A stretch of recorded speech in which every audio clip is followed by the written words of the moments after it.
नमस्कार, अस्सलाम वालेकुम। आप देख रहे हैं i4G टीवी नेटवर्क। मैं हूं इंतजारुल हक। दोस्तों, आज के इस खास वीडियो शो में हम बात करेंगे वक्फ संशोधन बिल 2025 के बारे में।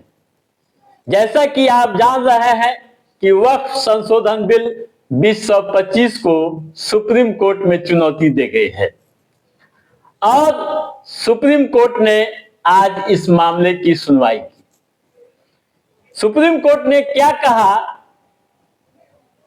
बहस में कौन कौन सी बातें आई, आज के इस एपिसोड में हम आपको विस्तार से बताने जा रहे हैं। कई अहम सवाल सुप्रीम कोर्ट ने सरकार से पूछे। एक अहम सवाल यह था कि क्या वह मुसलमानों को हिंदू धार्मिक न्यासों का हिस्सा बनाने की अनुमति देने को तैयार हैं। दोस्तों,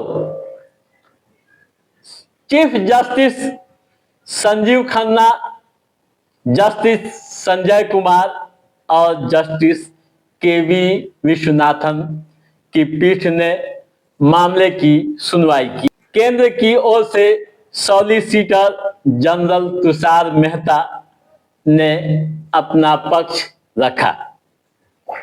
कोर्ट ने विस्तार से जो बातें कही उसकी चर्चा खूब हो रही है। पीठ ने पूछा कि वक्फ बाय यूजर को कैसे अस्वीकृत किया जा सकता है, क्योंकि कई लोगों के पास ऐसे वक्फों को पंजीकृत कराने के लिए अपेक्षित दस्तावेज नहीं होंगे। आप उपयोगकर्ताओं द्वारा ऐसे वक्फ को कैसे पंजीकृत करेंगे? उनके पास कौन से दस्तावेज होंगे? वक्फ बाय यूजर को खत्म करने से समस्या पैदा होगी। इसका कुछ दुरुपयोग भी हुआ है, लेकिन वास्तविक भी है। मैंने प्रीवी काउंसिल के फैसले को भी पढ़ा है। वक्फ बाय यूजर को मान्यता दी गई है। यदि आप इसे पूर्ववत करते हैं तो एक समस्या होगी। विधायिका किसी निर्णय, आदेश या डिक्री को शून्य घोषित नहीं कर सकती है। याचिकाकर्ताओं की ओर से वरिष्ठ अधिवक्ता कपिल सिब्बल ने वक्फ संशोधन अधिनियम का हवाला देते हुए कहा कि वह उस प्रावधान को चुनौती दे रहे हैं जिसमें कहा गया है कि केवल मुसलमान ही वक्फ कर सकते हैं। सिब्बल ने पूछा, सरकार कैसे तय कर सकती है कि मैं मुसलमान हूं या नहीं, और इसलिए वक्फ करने का पात्र हूं या नहीं? सरकार यह कैसे कह सकती है कि केवल वे लोग ही वक्फ कर सकते हैं जो पिछले 5 वर्षों से इस्लाम का पालन कर रहे हैं? सुप्रीम कोर्ट ने तुषार मेहता से पूछा, क्या पूछा आप ध्यान से सुनिएगा, कि क्या आप यह कह रहे हैं कि अब से आप मुसलमानों को हिंदू बंदोबस्ती बोर्ड का हिस्सा बनाने की अनुमति देंगे? इसे खुलकर कहें।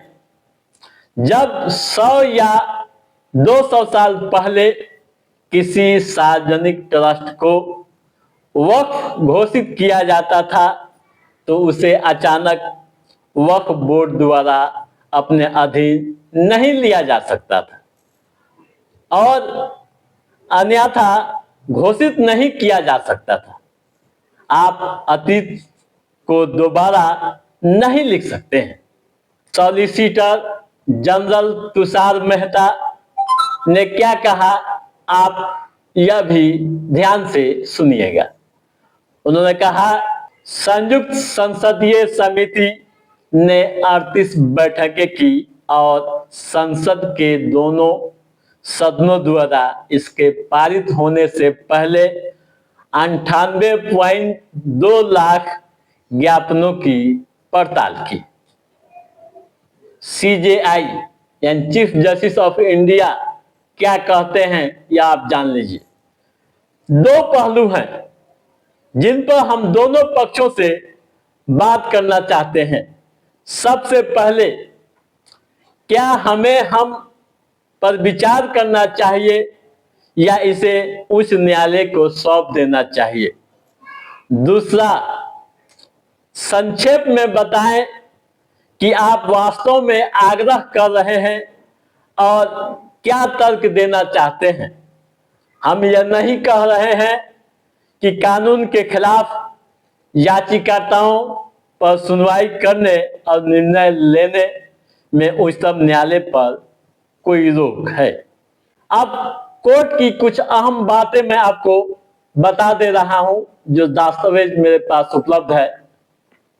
न्यायालय द्वारा वक्फ के रूप में घोषित संपत्तियों को वक्फ के रूप में विमुक्त नहीं किया जाना चाहिए, चाहे वे वक्फ बाय यूजर हो या विलेख द्वारा वक्फ।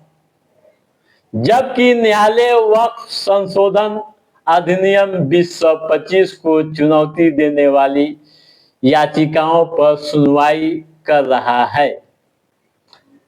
न्यायालय ने आगे आदेश दिया कि संशोधन अधिनियम की शर्त जिसके अनुसार वक्फ संपत्ति को वक्फ नहीं माना जाएगा, जबकि कलेक्टर यह जांच कर रहा है कि संपत्ति सरकारी भूमि है या नहीं, प्रभावी नहीं होगी। न्यायालय ने यह भी कहा कि वक्फ बोर्ड और केंद्रीय वक्फ परिषद के सभी सदस्य मुस्लिम होनी चाहिए, सिवाय पदेन सदस्यों को छोड़कर। ठीक है दोस्तों, तो आप समझ गए होंगे तमाम तरह की बातें कि कोर्ट में क्या क्या हुआ और फिर कल यानी गुरुवार को इस मामले की सुनवाई होगी।